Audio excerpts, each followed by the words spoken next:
Hello students, इससे पहले हमने बीएससी पार्ट 1 में बात करी थी अभिक्रियाओं के प्रकार की। तो हमने तीनों प्रकार की अभिक्रियाएं पढ़ ली थी, नाभिक प्रतिस्थापन अभिक्रियाएं, योगात्मक अभिक्रियाएं तथा विलोपन। लास्ट लेक्चर में हमने पढ़ी थी विलोपन अभिक्रियाएं। अब हम पढ़ेंगे, लास्ट है रीअरेंजमेंट रिएक्शन, जिसको हिंदी में बोलते हैं पुनर्विन्यास अभिक्रियाएं। क्या बोलते हैं इनको? पुनर्विन्यास अभिक्रियाएं। तो पुनर्विन्यास अभिक्रियाएं वे अभिक्रियाएं होती हैं जिनमें ना तो कोई समूह जुड़ता है, ना तो कोई समूह जुड़ता है या विलोपित होता है या प्रतिस्थापन होता है। मतलब इसमें कुछ भी नहीं होता है। ये अभिक्रियाएं ऐसी अभिक्रियाएं हैं जिनमें क्रियाकारक से उत्पाद बनाने में, क्या रिएजेंट से, क्रियाकारक से हम क्या बना रहे हैं? उत्पाद। तो ना तो बाहर से कोई अणु जुड़ेगा, ना विलोपित होगा, ना प्रतिस्थापित होगा।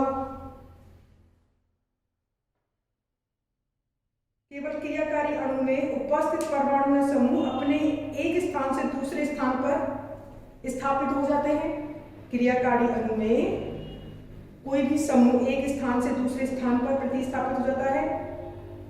ऐसी अभिक्रियाओं को हम कौन सी अभिक्रिया कहते हैं? रीअरेंजमेंट अभिक्रियाएं कहते हैं।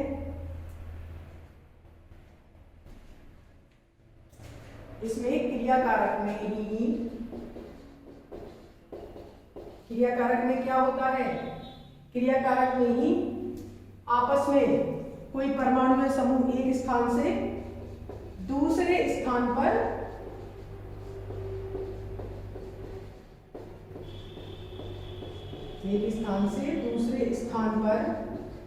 स्थापित होता है। तो कोई भी बाहर से ना जुड़ा है, ना विलोपित हुआ है, ना प्रतिस्थापित हुआ है, आपस में ही दूसरे का जगह चेंज हुई है, तो क्या बन गए? उत्पाद। तो मॉलिक्यूलर वेट क्या होता है? मॉलिक्यूलर वेट ऑफ रिएजेंट, जो रिएजेंट क्रियाकारक का अणुभार उत्पाद के अणुभार के बराबर होता है।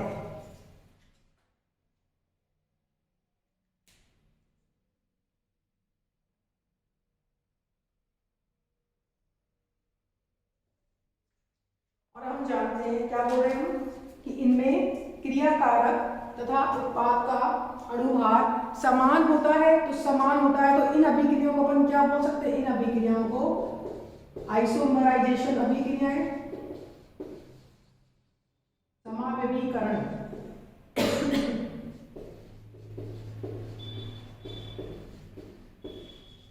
समावयवीकरण अभिक्रियाएं, क्योंकि देखो समावयवी भी क्या होते हैं? जिनका मॉलिक्यूलर वेट अलग होता है, केवल फिजिकल केमिकल प्रॉपर्टीज में ही भिन्नता होती है।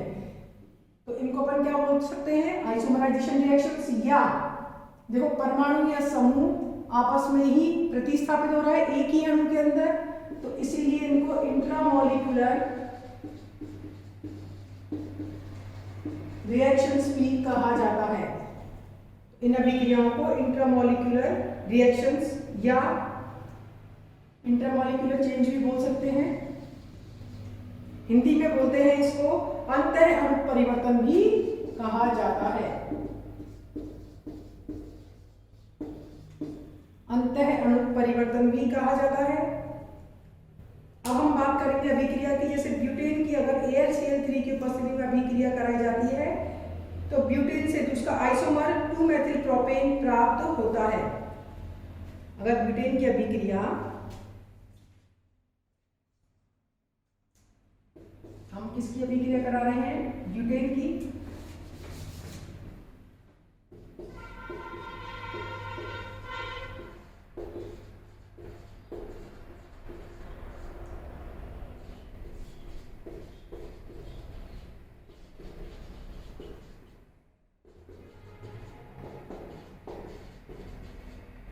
वन ब्यूटेन से ये क्या बन गया? 2-मेथिल प्रोपेन।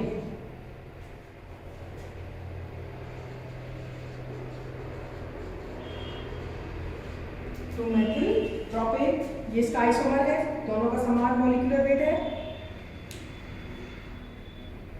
ऐसे ही सेम नाइट्रोबेंजीन के विद्युतीय अपघटन से हमें पुनर्विन्यास द्वारा फेनिल हाइड्रोक्सिल एमीन प्राप्त होता है, जिसका वापिस से क्या होता है, पुनर्विन्यास होता है और हमें पैरा एमिनोफिनॉल प्राप्त होता है।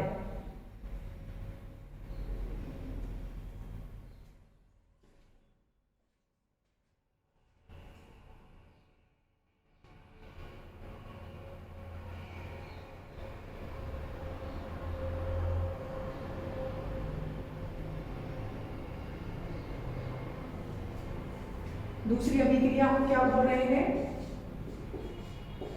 नाइट्रोबेंजीन। नाइट्रोबेंजीन का अपन ने क्या किया, विद्युतीय अपघटन। विद्युतीय अपघटन, नाइट्रोबेंजीन का विद्युतीय अपघटन कराने पर या अपचयन कराने पर नाइट्रोबेंजीन, नाम लिख देना है सबके। नाइट्रोबेंजीन का विद्युतीय अपचयन कराने पर फेनिल हाइड्रोक्सिल एमीन प्राप्त होता है।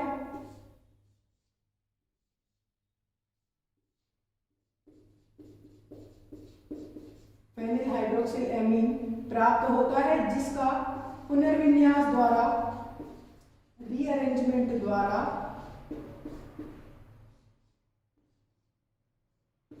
यहाँ NH2 हो जाएगा और ये नीचे OH, पैरा एमिनोफिनॉल प्राप्त होता है। तो नाइट्रोबेंजीन से हमने क्या बना लिया, पैरा एमिनोफिनॉल।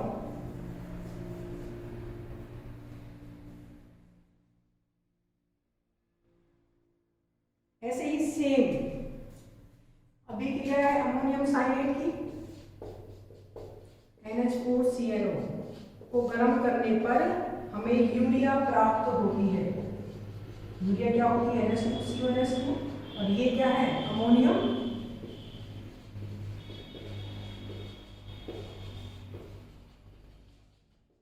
साइनेट, और ये है यूरिया। इसमें भी क्या हुआ है, केवल और केवल पुनर्विन्यास, मॉलिक्यूलर वेट सबका सेम है, चेकआउट कर सकते हो। तो रीअरेंजमेंट रिएक्शन क्या होती हैं, जिनमें ना तो कोई समूह बाहर से जुड़ता है, ना विलोपित होता है, ना प्रतिस्थापित होता है। कुछ भी इनमें बाहर से ना कोई चीज़ जुड़ती है, ना विलोपित होती है, ना प्रतिस्थापित होती है। तो इस प्रकार की अभिक्रियाएं रीअरेंजमेंट कहलाती हैं। केवल उसी क्रियाकारक अणु में समूह या अणु एक स्थान से दूसरे स्थान पर स्थापित हो जाता है। उसी यौगिक में समूह एक स्थान से दूसरे स्थान पर स्थापित हो जाता है। तो ऐसी अभिक्रियाओं को क्या कहा जाता है, रीअरेंजमेंट रिएक्शंस।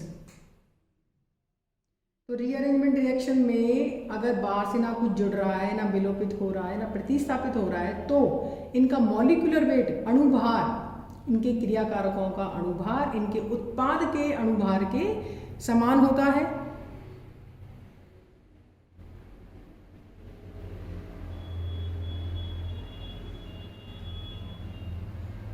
उत्पाद के अणुभार के समान होता है।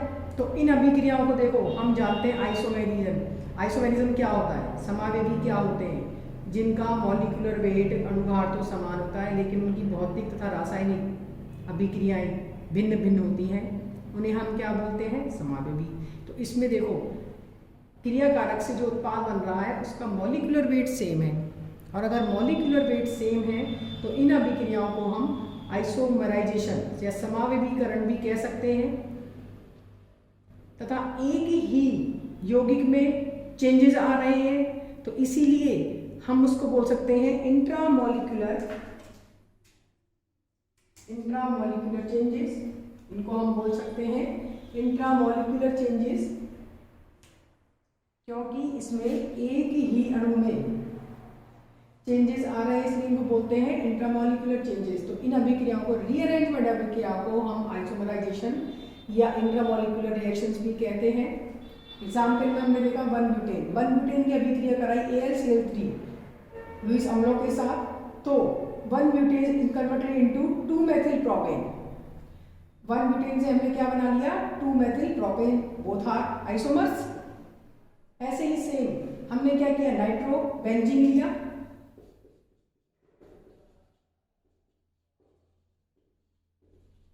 हमने क्या लिया, नाइट्रोबेंजीन। नाइट्रोबेंजीन से हमने अगर विद्युतीय अपचयन करा जाता है तो उससे फेनिल हाइड्रोक्सिल एमीन बनता है, फेनिल हाइड्रोक्सिल एमीन बनता है। फेनिल हाइड्रोक्सिल एमीन में पुनर्विन्यास द्वारा हमें पैरा एमिनोफिनॉल प्राप्त होता है। क्या प्राप्त होता है, पैरा एमिनोफिनॉल प्राप्त होता है। ऐसे ही सेम तीसरा एग्जाम्पल है अमोनियम साइनेट का, NH4CNO। NH4CNO को गर्म करने पर हमें यूरिया प्राप्त होता है। NH4CNO से यूरिया, यूरिया का फॉर्मूला NH2COH2। ये सारी है पुनर्विन्यास अभिक्रियाएं। अब हम नेक्स्ट लेक्चर में पढ़ेंगे इनके मध्यवर्ती। ये तो हमने पढ़ा था कार्बनिक अभिक्रियाओं के प्रकार।